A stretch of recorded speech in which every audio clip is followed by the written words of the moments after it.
So you're in the market for buying a Dethatcher. Let me tell you what, think about getting this one because this has been an amazing product. As you can see behind me, I basically took over and did my entire front yard in about an hour and 20 minutes, and it was a workhorse and did fantastic.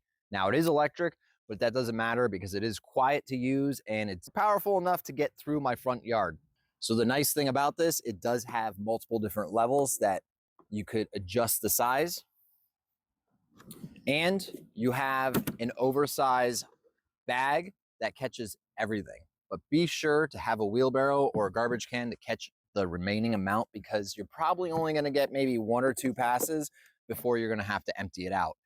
So another reason why I like this one is that it is one of the widest ones that I've seen at 16 inches, which is huge. When you see the lawn behind me, you have less passes to do, which will then speed up your lawn work.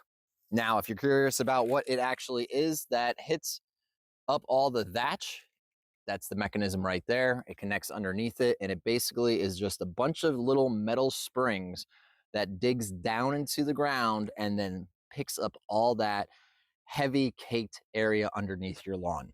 So all I have to do is take a blower now, blow out the rest that is still on the lawn, and then I'll be good to go to throw some new seed. So if you're looking to get a dethatcher to make sure you get all that heavy thatch that has been building up over the years out, grab one of these. You're not going to be disappointed. Thanks again for watching, and good luck with your purchase.